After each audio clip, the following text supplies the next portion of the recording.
বিশ্বকাপ খেলা, ফুটবল বিশ্বকাপ, পুরো বাংলাদেশের মানুষ দুই ভাগে ভাগ হয়ে গেছে। এক ভাগ আর্জেন্টিনা আর এক ভাগ ব্রাজিল। আছে না নাই? সারা জীবন যায়, বাবা মার জন্য কাপড় কেনে না, মাথার একটা টুপি কেনে না, ও মার্কেটে যে 2000 টাকার পতাকা কিনে বাড়িতে ঝুলাইছে, এরকম পাগল আছে না নাই? ও টুপি কেনার টাকা নাই, চা খাওয়ার টাকা নাই, আর্জেন্টিনা ব্রাজিলের পতাকা কেনার টাকা আমার কাছে ঠিকই আছে। আজকে আমাদের বগুড়া সাত মাথায় আর্জেন্টিনার ব্রাজিল একসাথে মিলে জার্সি পরে গেঞ্জি গাওয়া দিয়ে তারা মিছিল শুরু করেছে। কোথায় আর্জেন্টিনা, কোথায় ব্রাজিল? মিছিল চলতেছে বগুড়া সাত মাথায়, জয়পুর হাটে, আপনাদের হিসমিতে। ভালো করে বোঝার চেষ্টা করেন। কেউ পাগল হইলেন মেসির জন্য, কেউ পাগল হলেন নেইমারের জন্য। মেসি আর নেইমারের জন্য পাগল হইও না, ওরা আমাদের আদর্শ হতে পারে না। আমাদের আদর্শ মুহাম্মদ রাসূলুল্লাহ সাল্লাল্লাহু আলাইহি ওয়াসাল্লাম। রাসূল হাদিসের মধ্যে বলে, মান তাশাব্বাহা বিকওম ফাহুয়া মিনহুম। যার সঙ্গে যার মোহাব্বত, তার সঙ্গে তার কিয়ামত। যার মোহাব্বত আলেমদের সাথে হবে, এর হাসন নাসর আলেমদের সাথে হবে। আর যার মোহাব্বত নেইমার আর মেসি, কাকা আর এমবাপ্পের সাথে হবে, ওদের হাসন নাসর ওই মেসি আর নেইমারের সাথে হবে। এখন তোমরা যদি মেসির সাথে হাসরে আল্লাহর কাছে উঠতে চাও, মেসির জিকির করো, আমার কোনো আপত্তি নেই। আর যদি নেইমারের সাথে হাসরে উঠতে চাও, নেইমারের দল করো, আমার কোনো আপত্তি নাই। মেসি আর নেইমার হলে পাগল হয়ে খালি মরো, কবরে যাও, বাটাম ফাটাবে। কথা কন না কে? নেইকের জন্য পাগল, নায়কের জন্য পাগল, খেলোয়াড়ের জন্য পাগল নয়। আমাদের একমাত্র আদর্শ হবে কে? জোরে বলেন না, মুহাম্মদ রাসূলুল্লাহ সাল্লাল্লাহু। রাসূল ছাড়া কারো আদর্শ মানা যাবে? আমার নবীজি উহুদের বন্ধুর হাউমাউ করে কান্না শুরু করলেন। নবীজি কিছুক্ষণ পরে লক্ষ্য করে দেখতে পারলেন, ওই মদিনার মধ্য থেকে একটা সুন্দরী রমণী ঘরের মধ্য থেকে বের হয়ে হাউমাউ করে কান্না করে করে মদিনায় উহুদের প্রান্তরের দিকে দৌড়ে চলে আসে। নবী লক্ষ্য করে দেখলেন মেয়েটির হাতের মধ্যে মেহেদি, পায়ের মধ্যে মেহেদি।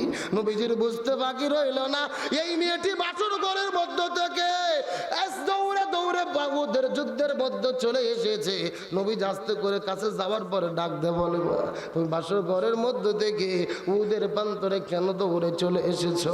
মেয়েটি ডাক দে বলে, ইয়া রাসূলুল্লাহ, আপনি কি আমাকে চিনতে পেরেছেন নাকি? আমি তো সেই মেয়ে, গতকালকে বিকেল বেলা আপনার সাহাবী হানজালার সঙ্গে আপনি যেই মেয়েটিকে বিবাহ করে দিয়েছিলেন। ইয়া রাসূলুল্লাহ, আপনার কি মনে পড়ে গতকালকে বিকেল বেলা আপনার সাহাবী হানজালার সঙ্গে আপনি যেই মেয়েটিকে বিবাহ করে দিয়েছিলেন? আমি তো সেই মেয়ে। হানজালা আমাকে বিয়ে করে নেওয়ার পর আমাকে নিয়ে যখন বাসর ঘরে চলে গেছে, আমাদের মধ্যে প্রেম ভালোবাসা মহব্বত চলতেছিল, আমরা ফুলসজ্জা রাত পার করতেছিলাম। এমন সময় মদিনার গলির মধ্য থেকে কে যেন চিৎকার করে ডেকে বলে, কুতিলা মুহাম্মদ, কুতিলা মুহাম্মদ, মুসলমানদের নবী এই দুনিয়া থেকে বিদায় নিয়ে চলে গেছে। ইয়া রাসূলুল্লাহ, এই ঘোষণা শোনার পরে আমার স্বামী বাসর ঘরের ভেতরে আমাকে রেখে উহুদের প্রান্তরে যুদ্ধ করার জন্য স্বামীটা চলে এসেছে। আমি জানতে পেরেছি কিছুক্ষণ আগে আমার স্বামী দুনিয়া থেকে বিদায় নিয়ে চলে গেছে। ইয়া রাসূলুল্লাহ, মনের মধ্যে কষ্ট নেবেন না, রাগ করবেন না, আমার স্বামী দুনিয়া থেকে বিদায় নিয়ে চলে গেছে, এই জন্য আমি কোনো কান্না করি না রে। আমার কান্না করার কারণ হলো আমার স্বামীর ফরজ গোসল বাকি আছে। আপনি একটু আমার স্বামীর জন্য গোসলের ব্যবস্থাটা করে দেবে। লিল্লাহ তাকবীর। এ জয়পুরহাটের মুসলমান, কথাটা ভালো করে বোঝার চেষ্টা করেন। ইমানের পাওয়ার কাকে বলে, ইমানের শক্তি কাকে বলে? আমার স্বামী কিছুক্ষণ আগে দুনিয়ার মধ্য থেকে বিদায় নিয়ে চলে গেছে, এই জন্য আমি কোনো কান্না করি না। আমার কান্না করার কারণ হলো আমার স্বামীর ফরজ গোসল বাকি আছে, আপনি দয়া করে তার জন্য গোসলের ব্যবস্থাটা করে দেবে। তার কারণ হলো ইসলামী শরীয়তের বিধান হলো, এই দুনিয়ার ভেতরে ইসলামী আন্দোলন করতে গিয়ে জিহাদের ময়দানে যাওয়ার পরে যদি কেউ দুনিয়া থেকে বিদায় নিয়ে চলে যায়, যদি কেউ শাহাদাত বরণ করে, আল্লাহ তাআলা ডাকতে বলে, ইয়া রাসূলুল্লাহ, এদের নতুন করে জানাজার কোনো দরকার নাই, নতুন করে কাপড়ের কাপড় দেওয়ার দরকার নাই, নতুন করে গোসল দেওয়ার দরকার নাই রে। এই সমস্ত মানুষকে রক্ত মাখা জামা নিয়ে আপনি কবরের মধ্যে দাফন করে দেবেন।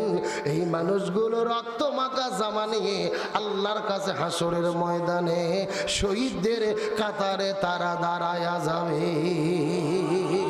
লিল্লাহে তাকবীর। তার মানে শহীদদের কোনো ভয় নাই, রক্তমাখা জামা নিয়ে শহীদদের কাতারে আল্লাহর সামনে তারা দাঁড়িয়ে যাবে। চিৎকার করে বলেন আল্লাহু আকবার। সুতরাং যারা ইমানদার হয় প্রকৃতপক্ষে তারা জালেমকে কখনো ভয় করে। এই যে আমাদের বাংলাদেশের একজন তরুণ টকবকা যুবক, যৌবনের যুবক শরীফ ওসমান হাদিকে শহীদ করে দেওয়া হলো। ওসমান হাদির কোনো দোষ ছিল না, অন্যায় ছিল না, তার অপরাধ হলো তিনি ভারতের আধিপত্যের বিরুদ্ধে বাংলাদেশের পক্ষে কথা বলেছিল। কিন্তু গত 2 দিন আগে আমরা দেখেছি পশ্চিম বাংলার সাবেক মুখ্যমন্ত্রী মমতা ব্যানার্জি বলেছে যে এই যে শরীফ ওসমান হাদি বাংলাদেশে হত্যা হয়েছে এমনি এমনি হত্যা হয় নাই, এর পেছনে ভারত সরকারের ইন্ধন ছিল, ভারতের ইশারায় হত্যাকাণ্ড হয়েছে। তার প্রমাণ ওসমান হাদির হত্যাকারীকে যখন শিলং থেকে পালিয়ে পশ্চিম বাংলায় গেছে, পশ্চিমবঙ্গ সরকার প্রশাসন গ্রেপ্তার করেছে, তখন অমিত শাহ ফোন দিয়ে মমতাকে বলেছে খবরদার, আসামিকে কারা মেরেছে এটা প্রকাশ করা যাবে না। তার মানেই বোঝা যায় দাদা বাবুদের ইশারায় আমাদের সোনার টুকরো ছেলে শরীফ ওসমান হাদিকে শহীদ করা হয়েছে। আজকে গুমর ফাঁস হয়ে গেছে, তথ্য প্রকাশ হয়ে গেছে। তার মানে বোঝা গেল ভারতকে আমরা কখনো বন্ধু মনে করি না, করা যাবে না। ভারত যে আমাদের শত্রু এটা আমরা যত দ্রুত বুঝবো ততই আমাদের জন্য কল্যাণকর হবে। গত 17 বছর এই বাংলাদেশে স্বৈরাচার ছিল। এই স্বৈরাচাররা স্বৈরাচার হতে পারত না যদি ভারতের দাদা বাবুরা তাদেরকে সমর্থন না করত। ছলে বলে কৌশলে তাদেরকে রাজত্বের মধ্যে টিকে রেখেছিল তাদের সুবিধা হাসিল করার জন্য। মমতা ব্যানার্জিকে ধন্যবাদ দেই সত্য প্রকাশ করে দেওয়ার জন্য। কিন্তু আজকে মমতার বিরুদ্ধেও রাষ্ট্রদ্রোহিতার মামলা দেওয়া হয়েছে। তার কারণ মমতা ব্যানার্জি হলো পশ্চিম বাংলায় মুসলমানদের পক্ষে। আলহামদুলিল্লাহ বলেন। তার সময় মুসলমানেরা ভারতে ভালো ছিল, কিন্তু শুভেন্দু অধিকারী বিজেপি সরকার ক্ষমতায় আসার পরে এইবার ঈদুল আজহায় মুসলমানদের গরু কুরবানি করতে দেয়নি। আজকেই 12টা মসজিদে সিলগালা করেছে, মসজিদে নামাজ পড়তে দেবে না, মুসলমানদের নামাজ পড়তে দিচ্ছে না, গরু কুরবানি করতে দিচ্ছে না, গরু জবে করতে দিচ্ছে না। এরাই হলো সবচাইতে বড় জালেম। সুতরাং আমরা বলতে চাই ভারত মুসলমানদের শত্রু। রাসূল হাদিস শরীফের মধ্যে বলেন কিয়ামতের আগে গাজওয়াতুল হিন্দ যুদ্ধ হবে হিন্দুস্তানের ভেতরে ইমানদার এবং বেঈমানদের ভেতরে। রাসূল বলেছেন এই গাজওয়াতুল হিন্দে যে ইমানদারেরা অংশগ্রহণ করবে আল্লাহ তাদের বিনে হিসেবে জান্নাতের মেহমান বানাবে। সুতরাং আমি বলতে চাই এই জয়পুরহাটের মুসলমান এই ভারতের এই জালেমদের সঙ্গে পুরো দক্ষিণ পূর্ব এশিয়ার ভেতরে ইমানদার এবং বেঈমানদের মধ্যে যদি যুদ্ধ শুরু হয়ে যায়, ইমানের দাবিতে হিন্দুস্তানের জালেমদের বিরুদ্ধে ইসলামের পক্ষে আমরা কি লড়াই সংগ্রাম করতে রাজি আছি? কারা কারা রাজি? দুটো হাত আল্লাহকে তুলে দেখায়।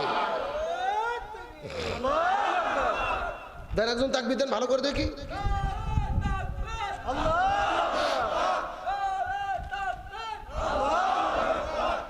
আল্লাহ কবুল করুক বলেন আমিন। তবে আজকে আমাদের জন্য দুঃখ এবং পরিতাপের বিষয়, ভারতের বাবরি মসজিদ ধ্বংস করে দিয়ে সেই জায়গায় তারা রাম মন্দির তৈরি করলো, অথচ বাংলাদেশের 90% মুসলমান এখান থেকে 30 কিলো দূরে এই পলাশবাড়িতে রামের মূর্তি তৈরি করা হচ্ছে। জোরে বলেন নাউজুবিল্লাহ। আমরা জিজ্ঞেস করতে চাই 90% মুসলমানের দেশে এই গাইবান্ধার পলাশবাড়িতে এই রামের মন্দির কারা তৈরি করতেছে, এর পেছনে কারা ইন্ধন দিচ্ছে, এটা জাতি জানতে চায়। আমরা নিউজে দেখলাম ভারতের প্রশাসনিক কর্মকর্তা কূটনৈতিক ব্যক্তিবর্গ এসে উদ্বোধন করবেন। আমরা পরিষ্কার করে বলি হিন্দুরা হিন্দুদের ধর্ম পালন করবে, মুসলমানরা মুসলমানদের ধর্ম পালন করবে। লা ইকরাহা ফিদ্দিন, দিন সম্পর্কে কোনো জবরদস্তি নেই, কোনো বাড়াবাড়ি নেই। তবে 90% মুসলমানের দেশে রাস্তাঘাটে যেখানে সেখানে কোনো মূর্তিকে এটা মুসলমানেরা সহ্য করতে পারে না। কারণ মুসলমানদের সংস্কৃতি মূর্তির সংস্কৃতি নয়। আমাদের জাতির পিতা হযরত ইব্রাহিম আলাইহিস সালাম মূর্তি তৈরি করছে না মূর্তি ভাঙছে? সবগুলো মূর্তি ভাঙে একটা কুড়াল নিয়ে বড় মূর্তির কাঁধের উপরে রেখেছে। আল্লাহু আকবার কোন। ইব্রাহিম আলাইহিস সালাম বললেন, এগুলো মূর্তি কে ভাঙলো? ওই বড় মূর্তি জিজ্ঞেস করো। তখন ওরা বলতেছে বড় মূর্তি তো কথা বলতে পারে না। তখন আমাদের জাতির পিতা বললেন, যে কথা বলতে পারে না তার পুজো তোমরা কেন করবে? ভালো করে বোঝেন, হিন্দুরা মন্দিরে মূর্তি বানাবে, আমাদের আপত্তি নেই।